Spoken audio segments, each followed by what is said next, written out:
Kalau sebenarnya lumayan simple kalau kalian pure lokal, kalian nggak ada asingnya ya. Dan di sini maksudnya asing itu bisa itu orang asing, warga negara bukan Indonesia atau perusahaan asing.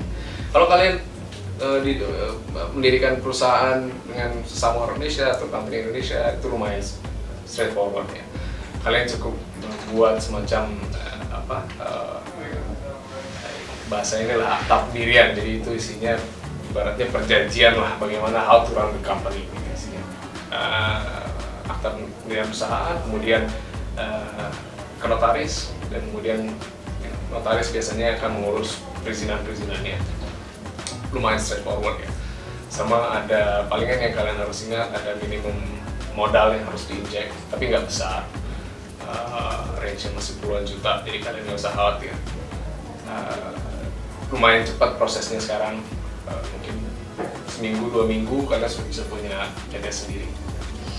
Tapi setelah punya PT tentu ada banyak hal yang harus kalian pikirin lagi. Sekalinya kalian PT, tadinya kemungkinan besar ada pajak.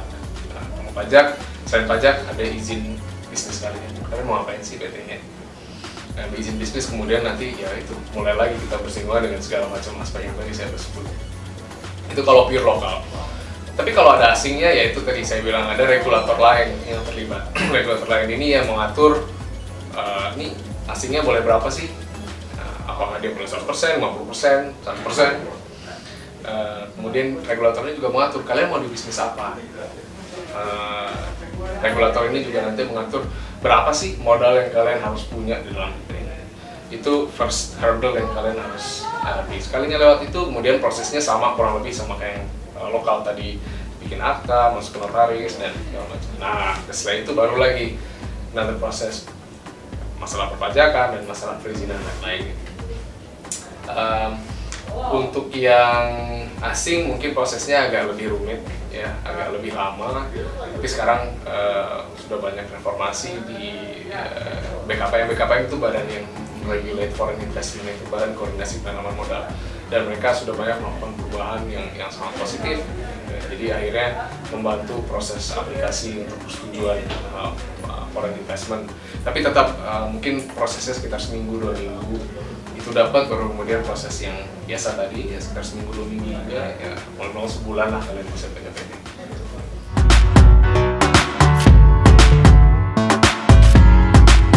Kalau paling sering ditemui agak susah ya, karena masing-masing startup punya dimensi sendiri. Untuk misalnya e-commerce itu permasalahan yang lain, untuk app base yang dengan solusi tertentu juga tergantung solusi tertentu, masalahnya lain. Cuman garis besarnya permasalahan yang paling sering ditemui itu adalah mengenai perizinan dari bisnis mereka.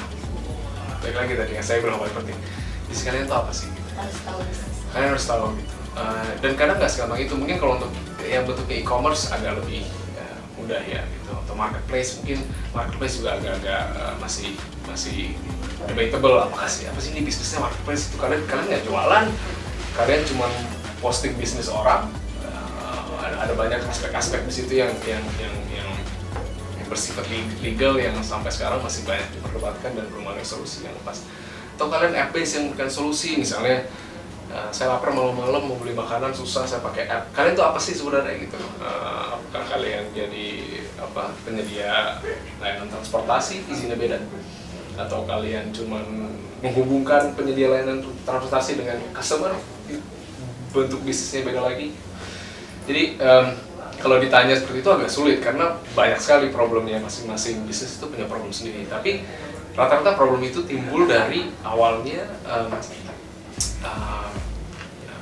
bilangnya mungkin kebingungan both dari si business owner itu dan regulator mengenai apa sih bisnis dia. Dan again, ini bukan hal yang mudah, dan kita lihat banyak perusahaan-perusahaan besar yang masih dealing dengan problem ini gitu. Mereka tuh sebenarnya ngapain sih di sini? Dan kita lihat ya sekarang udah mulai banyak yang asing-asing masuk. Kayak misalnya sebut nama deh, Netflix atau Spotify. Mereka ya udah bukan startup lagi, tapi they used to be, they were startup once.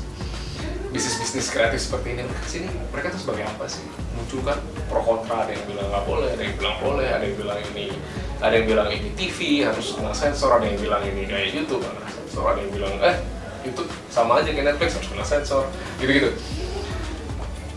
Understanding your business is key, tapi ya memang unfortunate reality adalah even understanding your business di Indonesia itu nggak ada easy, especially dengan bisnis yang kalian lakukan sekarang. Sayangnya saya nggak bisa ngasih jawaban yang straightforward soal ini, tapi ya kalau kalian sudah bisa mengerti bisnis kalian dan dapat oke dari regulator dan kalian confident bahwa yang kalian lakukan ini benar, saya rasa 50-60% dari problem kalian di masa datang udah hilang. Tapi kalau kalian main masuk aja, hoping for the best, dan tutup mata, bisa jadi ada kemungkinan problem di masa datang.